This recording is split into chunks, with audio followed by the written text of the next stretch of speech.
I'm Reid Epstein with Politico, and we're talking today with Chris Wallace from Fox News. Chris, good to talk to you. Good to see you this Friday. Can't wait for your show on Sunday. Thank you very much, Reid. As we know, the White House and the House Republicans have been working to reach some sort of a deal to lift the debt ceiling and perhaps open the government again. What do we expect to hear this Sunday about how the Republicans are going to come forward with a deal that allows Obamacare to be funded after these weeks and months of talk of nothing but?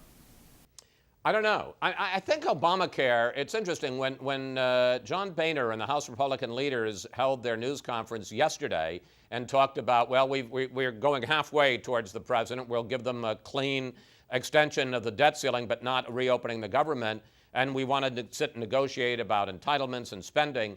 There was not a single mention of the word Obamacare. When Paul Ryan had his op-ed piece on Wednesday in the Wall Street Journal, there was not a single mention of the word Obamacare. I really think that Republicans have come to the conclusion they're not going to get anything on Obamacare. Maybe something, on the exemption for congressmen and their staff, the subsidies, or maybe on the medical device tax. But in terms of a defunding or delaying even just the personal mandate, the individual mandate for a year, I think that's gone by the boards. I mean, I think Ted Cruz and people like that still feel strongly about it, but I think the leadership realizes we got to get out of this, and we got to figure a way that on things that the president is willing to talk about and not keep harping on things he's not willing to talk about.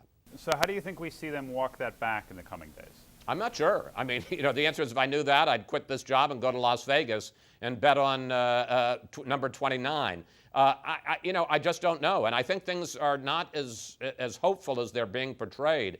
From what I hear from my sources, the president, turned down this offer of clean debt ceiling, but nothing on the government, because he says, I'm not going to allow the government to be shut down for weeks, while we continue to talk about, spending and entitlements. So the government remains closed. We continue to creep closer to the default deadline on October 17th.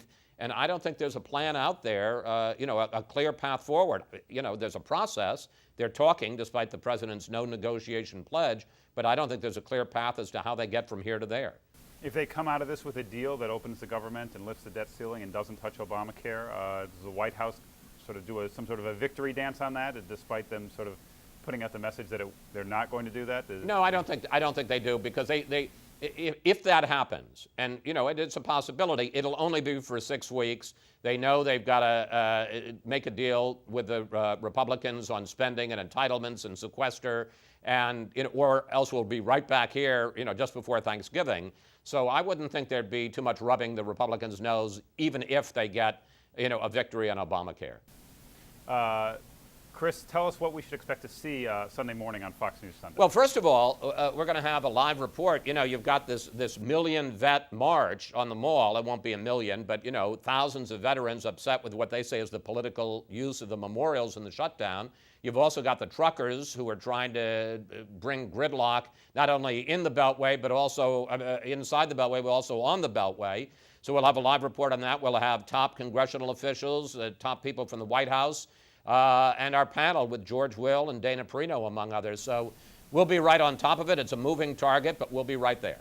Sounds like a good morning to stay home and watch Fox News Sunday. Absolutely. And you can't go on the Beltway anyway. It'll be it'll be gridlock, so stay home. Thanks, Chris. Great talking to you. Thanks, Reid.